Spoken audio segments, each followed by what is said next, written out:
This is Innovating Leadership, Co-Creating Our Future. I'm your host, Maureen Metcalf, the founder and CEO of the Innovative Leadership Institute, where we help leaders be future ready. Helping us in this mission today is Joe Nardone, President and CEO of the Columbus Regional Airport Authority. We'll be talking about his leadership journey as he continues to guide significant development efforts at the airport. It's great to be here, Maureen. Thank you so much. It's an honor to be with you today. So you've overseen significant development efforts at the airport. Can you share your vision for the airport's future and the strategic initiatives that you're implementing to achieve that vision? Well, thank you for that question, Maureen. We are so excited to be building a brand new terminal at Columbus Airport.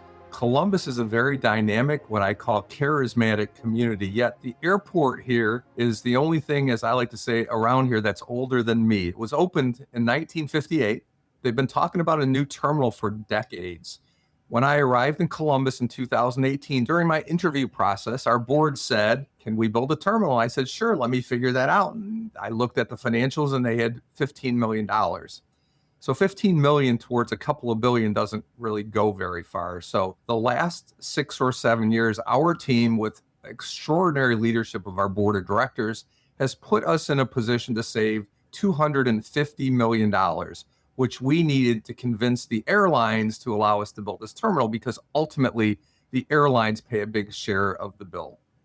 So the strategic initiative from December of 2017, when they hired me, through today has been, our North Star has been finding a way to build a terminal. And there's thousands of decisions, Maureen, that go into that process. It's cost cutting, it's revenue generation, it's all kinds of things. But I have to really take my hat off to my board of directors, all of whom are the best of the best.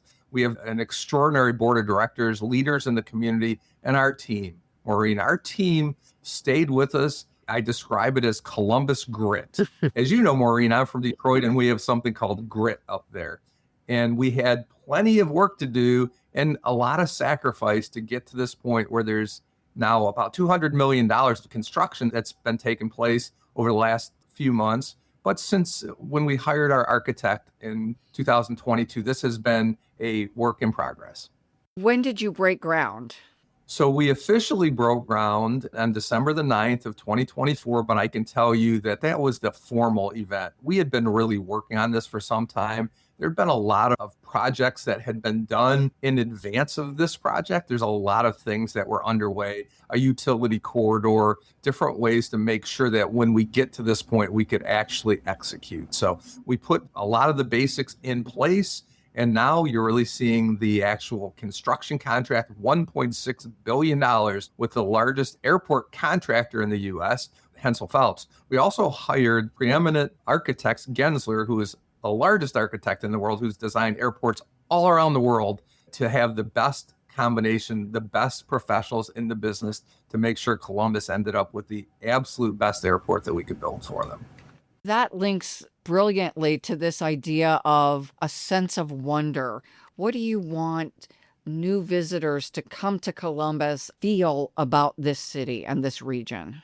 So that's a great question, Maureen. Columbus does have a sense of wonders. Columbus is a community that is on the grow, has many universities, has many young people in this community. But the bottom line is we need to deliver the best terminal project that will deliver the best customer experience for everybody who walks through this terminal. We want people to say, I went to Columbus and they had a terrific airport terminal. And we are about doing that right now.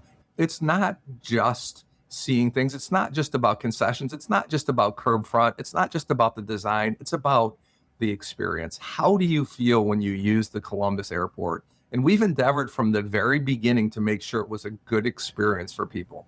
I mentioned how exceptional our board is.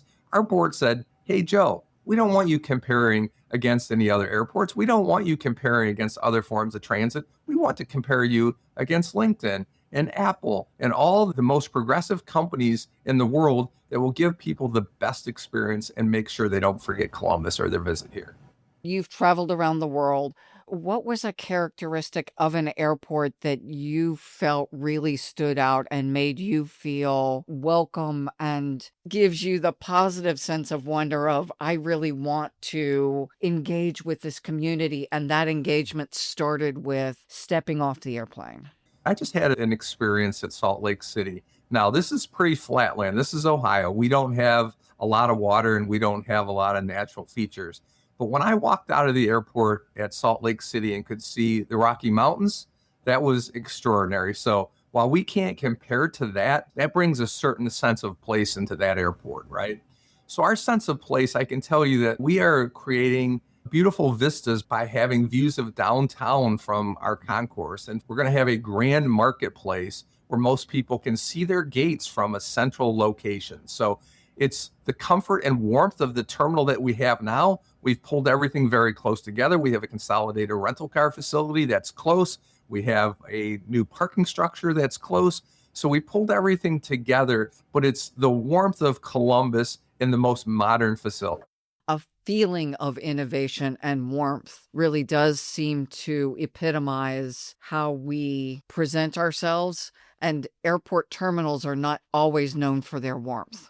Maureen, the key is moving passengers, right? Honestly, airlines who pay a big portion of that, we have a very grand skylight called the Oculus in the middle of the central marketplace. We will make Columbus airports unforgettable, but it's the feel. So that's hard to describe. There will be local participation in our concessions programs, but sense of place. If you go to New Orleans, I haven't been to the new terminal, but New Orleans had many of the restaurants that you fly to New Orleans and say, I want to eat at this restaurant. Well, they actually have it in their airport. It happens in Chicago. It happens a lot of places. We want people to feel we are the newest, most modern, but we're also comfortable, and we're also what they call an origination and destination airport. Maureen, you know that I ran a large hub airport, Detroit Metropolitan Airport. 50% of the people that travel to Detroit never leave the terminal. The people that come and go from Columbus are either coming or going generally. We're not a connecting airport. So you live here, you're coming to visit family, you have a specific purpose or reason to be in Columbus, and we want to make sure that it's exciting to the people that are coming. As the city evolves, so is infrastructure. It's critical, and we've taken much into consideration on the public transit side. I worked with the former CEO of CODA, our bus system, Joanna Pinkerton. We have set aside space if we ever do end up with transit downtown, meaning rail, but we also have the opportunity at our ground transportation center to accommodate CODA buses with the new bus rapid transit here. So it all comes together, to your point. These are the things that separate many communities from Columbus, but we're on it. You said 2017, you started with 15 million. Now you're over 200. What are some of the biggest challenges you've faced, and what helped you overcome those challenges? I've been very fortunate in my career and through my life to be supported by folks who helped me. I've worked at Detroit Metro Airport. I worked in the real estate development business. I was a managing director of a plant in Europe where they didn't speak my language. Well, most of them spoke English, but it was in Belgium. And the concepts are the same in every business that we have worked in, right? You have to be respectful. This is a very dynamic business, the airport business, but leadership is the same. So having worked in multiple different businesses, it's all about respect, decency. I remember when I got here, and it was a little bit of a challenge. When I talked to them about culture, they looked at me like I had two heads. They said, what really is culture? And there was some resistance. They liked it the way they were, and I get that. And I'm not denigrating the way it was, but we run based on how we treat each other. This business is successful because we treat everybody with respect. Performance is also important, but we have situations. People have things going on. Everybody has something, right? So I would say the most important thing that has gotten us here was a culture shift of a more entrepreneurial business. Many airports are bureaucratic. I'm going to be honest with you. We are different, and we are blessed because we have a board that gets it. But leadership is leadership, but it really is evolving, and it evolves, and you have to stay ahead of it. And as we age, we have to understand what younger people want and how to deliver. So we have really worked at being an employer of choice, whether it's our police department, whether it's our administrative staff, whether it's our people who plow the runways or our accounting staff. we have to want people to want to be here. So you start with respect. You have a workforce that predominantly needs to show up. Your TSA folks have to show up. Your people plowing the runways need to show up. Food service, baggage handlers, and they're outside in cold weather and plowing snow and dealing with sun and everything else. Yeah, and that's a really good point to make as we talk about the fact that we saved $250 million plus or minus. We also had that little thing called COVID in between. So it makes the accomplishments of our staff even more important and more meaningful. I can tell you, I was pretty lonely. I mean, I'm old enough, I know you're not, Maureen, to remember the Maytag repairman. I would walk through the terminal and the only people I would see were flight crews. So while I sent my whole team home, I came to work every day, meaning the administrative people, not the people that are doing all the things that you described. But COVID affected us. It affected employment, although that seems to have swung back in recent days and months. You have to have courage to make the right decisions. You have to have commitment to continue on your mission, and you have to be undeterred, because what will happen is people, and we've had this experience on this project, people who think we're not building it exactly the way they want us to build it are going to resist. That's humans, right? Your team, people in the community, architects, engineers, everyone has a point of view. Well, we had a locker room mentality. We were continuing to power through.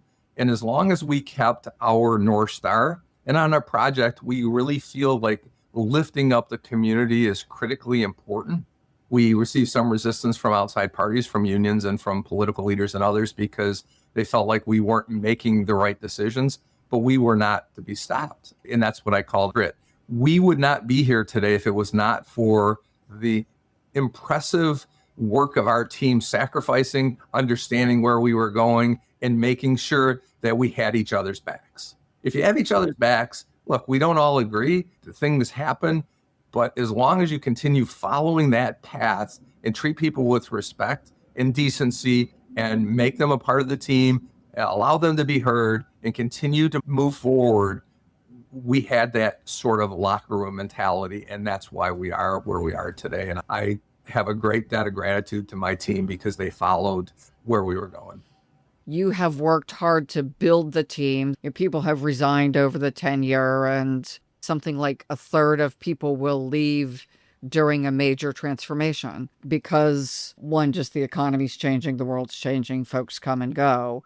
But also, you are looking for something different during this era of the airport's evolution than was expected before you were building a new terminal. I had this conversation with one of the most influential business people in the community last night. I had dinner with her. And we all know the easiest thing to do is status quo, right? If you come to work and don't do anything, you're not going to break any eggs. And you're not going to make anybody angry with you. We had a very serious commitment to move this thing forward. And you mentioned it earlier, there's been great support from the business community. It always works this way, right? You might have 90 people in favor of you and 10 people who aren't happy because they're not controlling the process. And you have to focus on the 90 people. Sadly, and this is the truth about business, it's also the truth you talked about employees. You end up spending most of your time on the people who are problems. You spend 90% of your time on the 10% of problems. We now have a team, and it's evolved. It's been 7 years. And I will say this respectfully. People have washed out. There are some very good people that just were not a good fit for this entrepreneurial, run fast, get to the finish line, get results type of mentality. It's different for airports. Airports are fine in many cases, just evolving and existing. It's either you're going to control the fire or it's going to control you. So we've chosen at Columbus Airports to control the fire. Which is no small feat. It is not a small feat. And while we're disappointed by some people that come and go, you end up with the people that are supposed to be where they are when you need them to be where they are. The gentleman who is working on this terminal project for me has worked on 3 terminal projects. So he has experience. He was working on the Kansas City terminal project, which is complete. I don't know if you've been there. You get the right team around you. It's really about DNA. What do people want? It's the will, right, that gets you to where you have to go. Many people are smart. Many people are talented. But the will to succeed is the thing that separates us. I'm sure you've seen the talk about grit. It wasn't always pleasant for me the last couple of years. People were upset because we were moving forward without allowing them to tell us, but we know how to run an airport. And people sometimes in this community, all communities, not just Columbus, want to feel like they're in control. And when you can do this, and we are an extraordinarily independent authority. Many airports are run by cities or counties or the state. We are run by an independent authority. We are a port authority, and that makes our board of directors the bottom line. It's where the buck stops. So that has been a real blessing. Frankly, that has helped us a lot when we've gone to get bond debt. That's helped us when we've gone to hire architects, because the decision-making capability that we have at this airport system is quick. You don't have to go to City Hall. You don't have to go to the county commission. You don't have to go to the state legislature. We are an independent authority, and all of those things put together in this big pot that we're stirring has gotten us to this point, because we would not have gotten here without this kind of flexibility. You didn't start with 90 people agreeing with you and 10 disagreeing. You probably started with a lot less. And it was through untold number of hours meeting and sharing your vision and taking input and refining how you were thinking that allowed you to create the support that the board could help you push this forward. That's true, Maureen, and it's been very rewarding. It's been a lot of work because it is a big project, but it's been extraordinarily rewarding. So I sit on the Columbus Partnership with 75 or 80 other CEOs, and their support has been unwavering. Now, there's a few who don't understand what we're doing, and I've spent time with them, but it's a process, right? I've run a real estate development business. I ran a steel business in Europe, run cities and counties, and I've done all those kinds of things, which means I'm long in the tooth. But business is business. There are nuances to all of it. We're a federally regulated industry. There are a lot of things that are nuances, but business is ultimately about your people. It's honoring your people, respecting them, also letting them know when it doesn't work and maybe they should find another place. But it's about decency and about always being respectful to people, whether they're part of the team or not a part of the team, because ultimately we're all humans. We all have feelings. We all have ups and downs. We all have different levels of sensitivities. But ultimately, the support in the community, even though we've received some resistance from the unions and they wanted to control our project, it's been rewarding. And by the way, we have at this point 80% union participation on this job. So we're putting a lot of food on a lot of tables of union members. You talked about DNA, and I just wanted to amplify what you had said. We use an assessment that looks at the DNA for processes, programs, and people. As the organization changes, the required DNA is going to be different for both the organization and the precious humans coming to work every day. Recognizing when those shifts no longer align and finding an appropriate exit is maybe equally important to hiring in the people with the DNA that will align with your future direction. I love that point, Maureen. So my career has been mostly change management, crisis management, and fixing things that are broken. And it's basically a finite time schedule, right? You go in, fix a company that's heading towards bankruptcy. You come into Columbus airports and turn over the table and make it not the bureaucracy that it was, but an entrepreneurial business. However, it will evolve into the next step. So the people that are really excited about doing turnaround business, which is what I've done in my career, mean that those same people are not going to sit here when it's a maintenance organization when all you're doing are the basics because there's not a project. So it's a really good point. And we're all at different points in our career. We enjoy different things. For me, it's taking something that's broken and fixing it and hoping the next person doesn't break it. You've created a more entrepreneurial, innovative culture. How do you go about shifting a culture? And as you've said, you've done this in Detroit, you've done it in Europe, you've done it in other cities. That is, in many cases, the secret sauce or the biggest barrier. We did ERP. We put Workday in here a few years ago. And our human resources people, I give them a lot of credit. They started doing the change management before we started doing the implementation of the new software.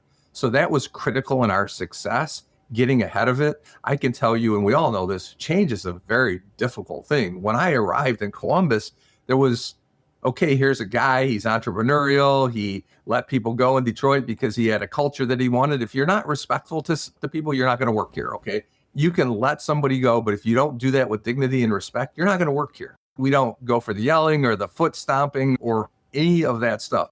But your question is really intriguing because the people who are here now run fast and they run hard and they work a lot of long hours. And then we'll be converting to a more of a maintenance organization the first quarter of 29 when this business opens a brand new terminal. So I think the key is always hire the best people, and people need to be able to pivot. My perfect scenario is that you can hire somebody who can work in all those environments, but it doesn't always work. It will not be as much fun in 2029 after this terminal is open, just maintaining, because you're not going to build another terminal for generations. So you try and find other things that you can get these folks to focus on. What's our next business? As you know, there's something extraordinary going on down at Rickenbacker with Anduril, with the new drone technology. So we're able to pivot some of our people who are working on the terminal, move them down to really helping. We're very participatory. It's public knowledge. Anduril is leasing real estate from us at Rickenbacker. So we have to get that project done. So there's all kinds of entrepreneurial opportunities for us as long as we keep moving and staying ahead. Because what happens when you get into that bureaucratic, I'm just doing the basics, you're going to fail. As we've all heard many times, you're either moving forward or if you're standing still, you're moving backward. The Innovative Leadership Institute emphasizes the importance of continuous growth and moving forward, especially in an era where we're looking at AI and other fast-moving changes. What have you done in your career to help you adapt and be able to navigate the challenges you've faced across industries and across countries? You have to get the basics right first. We have this situation where our terminal has to be clean and it has to be working and it has to be fresh. You have to get the basics done. But the real answer to that question is you have to set your ego aside when you're a leader. You have to really be willing to listen and hear people. You have to move slow in some space as people are evolving. Look, I was financing a business in Europe, and most of the people I went and talked to, I had to learn how the bankers worked in Europe. So I was the construction guy and the building guy and the guy who did the M&A work. So it's the willingness to really learn anything that you have to learn. Look, I had to get an environmental permit in Europe and Belgium. They don't have building permits like we have. Here you go, we just received a building permit on our project. When you're doing a $2 billion project, you're very concerned about a building permit because delays can cost you money, a lot of money. But I really think the biggest skill in that space is listening and continuing to be flexible and having to set your ego aside and say, I may have done this way before, but I'm going to do it differently in the future. We had technology in Europe that was nowhere else in the world. It was a sortation machine for heavy metals and non-ferrous metals. And it was revered around the world because we could separate aluminum from zinc, from copper, from stainless. And it was really a cool thing. And Europe, which is environmentally ahead of the United States, they really wanted this technology because it works for them, right? Environmental, they have a lot less space. It's a lot tighter. We almost landed this thing in the Port of Rotterdam. And if you know anything about the Port of Rotterdam and you want to talk about innovation, they basically built this huge port in an industrial area onto the sea. They filled it in. There are innovative things that go in the most basic form. They built real estate. You're familiar with Dubai and the Palm, where they built this island. It all is about the human heart. And it's about your willingness to succeed and about your willingness to know when to be humble and when to take charge. And there's a pivot there, right? So sometimes as leaders, we have to be more autocratic than we want because the democratic process isn't working. As it relates to innovation, there's so much going on around us. AI, Google, if you Google something today, you get an AI response. Airports are intuitive, right? So it's trying to modernize what we've done in airports with the boards. You walk in an airport right now, we talk about innovation. You don't really need to look at the board, right? You can look at your phone. You know when the plane's taking off. You know so many things. So it's kind of marrying the old comfort with an old train station with all the destinations up with the fact that that's all at your fingertips. But as it relates to the leadership piece, Maureen, It's how do you figure it out without being defensive, without being egotistical, without saying, I've done it this way before, so let's continue doing that. It's really about the human heart and about your passion for people and leadership. And not that the world wasn't unpredictable before, but seems to be escalating. That idea that as leaders, we need to be continually growing and evolving, just like our organizations do. You pointed to humility and setting your ego aside. And I've seen you do that you truly ask with an open heart, how is this going? And how can I be better? Which is one of the characteristics that strikes me as what makes you an exemplar for others. Well, that's very kind of you, Maureen. As I like to say, experience doesn't make you right, it makes you experienced. So you need to take your experience and listen to everybody else and always say, maybe I'm missing something. I say that all the time, drives my staff crazy. Truthfully, what am I missing? That's a question I ask myself every day when something comes back to me that doesn't intuitively feel right, because I've been managing for a long time. And the minute you're unwilling to listen to others, the minute that you're unwilling to accept the fact that you were wrong on something, the minute that you're not looking at what could be, is the minute you should stop trying to lead, because you lose your heart, right? Because you don't know everything. Nobody knows everything. I don't know everything about this airport. We had a certification for a police thing, and we talk about culture a lot. And I talked to one of our police officers who has a young child who's having some issues, and hopefully that'll all be fine. But the question I asked this police officer when we're talking about culture, so we talk about letting people go home if they have an issue. There's no question. My wife's sick, get the heck out of here. I don't want you here. But I ask him because police work is very intense, right? You only have so many people per shift, whatever. And I asked this man who I've known since I've been here, we developed a relationship. He told me that he had a child that is having some struggles and having to get set on medication and doing these kinds of things. And I said, has anybody ever told you you couldn't go deal with this? And he said, absolutely not. If I had an issue, if I had to go, the police department. So remember, there's multiple layers. Not everyone gets the memo.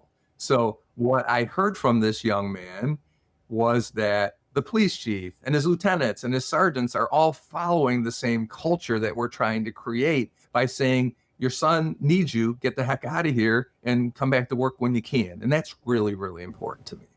Thank you. So I want to summarize a little bit of what I heard, and please jump in. So crucial is creating that culture of innovation and respect and being a cohesive part of the community. And the story you told about the young police officer illustrates beautifully that you set the culture from the top, and yet it hasn't worked if it hasn't rolled down to the most junior person on the team, because that level of respect is expected for everyone in the organization, and the innovation won't happen if everyone doesn't both receive and give that respect to each other. That's absolutely true. And ironically, I didn't say this, but this police officer, the way we developed a relationship was because he came to me, he was working the third shift. And I can tell you, it's hard to get me up at 2 a.m. to come and talk to our third shift people. It's not my favorite thing to do. I'm being really honest with you. But we talked about some things that he thought could be improved because he felt like he could have an audience with me, and we developed a relationship. When we built our terminal, we met with every single custodian. When we started planning and designing this, we met with all 3 shifts. We said, what can we do better? It's not for me to know how to manage that process. It's up to these folks who are so committed to this airport that their belief and their passion for having the cleanest airport in the country, they know, Joe, you need to put an extra restroom here. You need to do this so we can deal with different religious populations. It was all about passion for delivering. And that circles back again to the respect for every work group in the organization. Not all leaders work across and through the organization. It's so easy to be incredibly busy and not make the time for every employee group. And I think ultimately, and I know this is the focus of your podcast, innovation comes from healthy work environments. Innovation comes from the ability for people to speak up. Innovation comes from people, even when they're wrong and something that they suggest doesn't work out, that doesn't dissuade them from when they have a good idea to come back. And because you've worked with our technology group, we've continued to innovate there and do newer and better. And we have new technology, and we have body-worn cameras for police officers, and requested by the police officers, by the way, because it's become so hostile towards police officers that they wanted to protect themselves, which would never happen 10 or 20 years ago. When bosses wanted to put cameras on people, they were like, no, we don't want to do it. Now the police officers came to us and said, we really want this technology. We really want this innovation because people are saying things about us that aren't true. The world's evolved. And we as leaders are evolving with it, we hope. That's the most critical piece.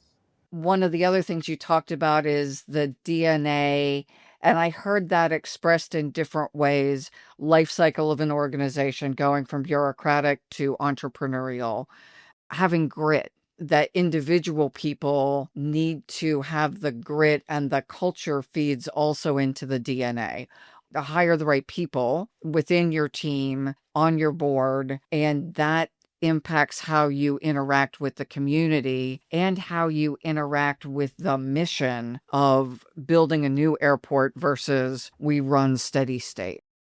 All true. And again, we don't always get it right, Maureen. We make mistakes. We hire the wrong people. We do things.